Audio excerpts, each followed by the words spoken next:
नमस्कार साथियों, अपने YouTube channel Tulsi astro and tarot सखी में एक बार फिर से मैं आपका स्वागत करती हूँ। आप सभी लोगों के मन में कभी ना कभी तो ये प्रश्न ज़रूर ही उठा होगा कि क्या हमें अपने पिता की संपत्ति मिलेगी अथवा नहीं। तो ज्योतिष में जन्म कुंडली के हिसाब से इसको जानने के लिए कुछ सूत्र बताए गए हैं। तो उन्हीं में से यूँ तो बहुत सारे सूत्र हैं, पर मैं आपको उनमें से सिर्फ एक सूत्र के बारे में ही यहाँ पर आज चर्चा करूँगी। तो यदि आपकी जन्म कुंडली के 5वें भाव में सूर्य हो और उनके साथ शुक्र की युति हो, तो जो सूर्य हैं वो तो पिता हैं और जो शुक्र हैं वो वैभव के कारक हैं, यानी पिता और पिता के पास वैभव बहुत ज़्यादा होगा। लेकिन यदि उसके एक भाव पीछे शनि बैठे हैं तो शनि पुत्र के कारक हैं, क्योंकि ज्योतिष में सूर्य और शनि पिता पुत्र होते हैं। तो तब थोड़ी संभावनाएं कम हो जाती हैं। यदि सूर्य और शुक्र की युति हो और शनि उनसे एक भाव पीछे हैं, तो पिता से मिलने वाली संपत्ति की जो संभावनाएं हैं उसमें कमी करता है ये योग। अब इसको हम दूसरी तरह से समझते हैं। मान लीजिए कि दशम भाव में सूर्य और शुक्र की युति है और शनि नवम भाव में है, तो फिर ये संभावनाएं बिल्कुल कन्फर्म हो जाती हैं कि जी नहीं, आपको अपने पिता की संपत्ति नहीं मिलेगी। परंतु यदि शुक्र और सूर्य की युति नवम भाव में हो रही है और नवम भाव में से एक घर आगे दशम भाव में शनि महाराज विराजमान हैं, तो ये संभावनाएं थोड़ी बहुत बनती हैं कि शायद आपको आपके पिता की संपत्ति मिल जाएगी। और ऐसे शनि पर यदि कहीं से गुरु की दृष्टि पड़ जाती है तो फिर ये संभावनाएं बड़ी मजबूत हो जाती हैं कि जी हाँ, अब तो आपको आपके पिता की संपत्ति में से हिस्सा अवश्य मिलेगा। तो इस तरह से ज्योतिष में इतनी सारी चीज़ें हैं जिसके द्वारा आप जान सकते हैं कि आपको आपके पिता की संपत्ति मिलेगी या नहीं मिलेगी। आइए एक चीज़ के बारे में और बात करते हैं कि शनि महाराज जो हैं आपकी कुंडली में कहाँ बैठे हैं।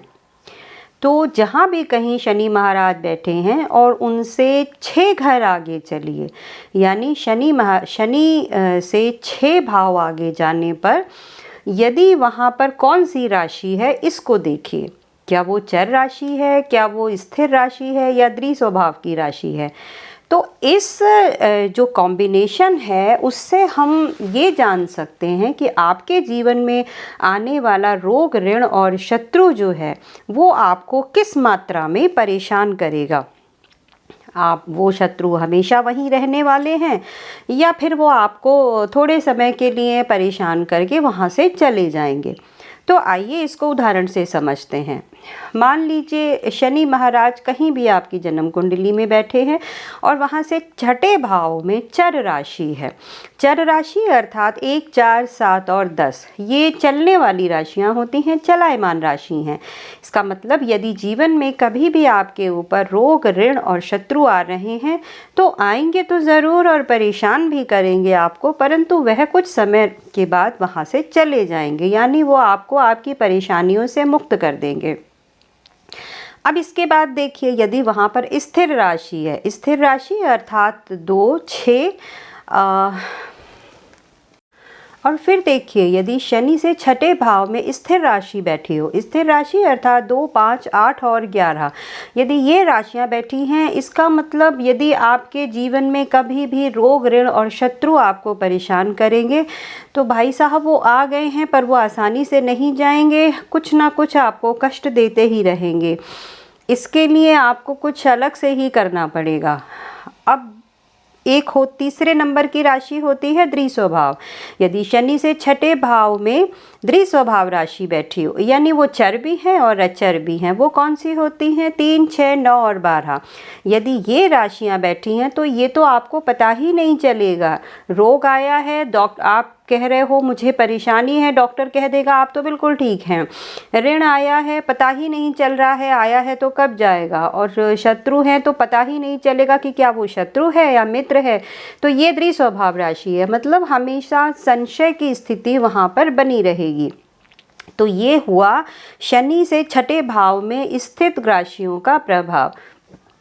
अब आपको जो हमारी जन्म कुंडली है उसमें छठा भाव रोग ऋण और शत्रु का होता है, तो ये वाला सूत्र भी आप देख लीजिए, क्योंकि जब तक ये सूत्र आप नहीं देखेंगे पहला वाला सूत्र अधूरा रहेगा। यदि लगन से छठे भाव में चर राशि है और शनि से भी छठे भाव में चर राशि है तो रोग ऋण शत्रु आएंगे चले जाएंगे। परंतु यदि लगन से छठे भाव में स्थिर राशि है और शनि से भी स्थिर राशि है तो फिर तो जी रोग ऋण और शत्रु आएंगे पर कभी नहीं जाएंगे। और लगन से छठे भाव में द्विस्वभाव राशि है और शनि से भी छठे भाव में द्विस्वभाव राशि है तो फिर आपको पता ही नहीं चलेगा कि रोग ऋण और शत्रु है भी या नहीं है। हमेशा कन्फ्यूजन और संशय की स्थिति बनी रहेगी। अब यदि किसी एक में चर है और दूसरी तरफ स्थिर है, किसी में द्विस्वभाव है और किसी में चर है, तो फिर ये थोड़ा थोड़ा आपको 40-60% या 30-70% इस तरह से आपको इस बात को समझना पड़ेगा।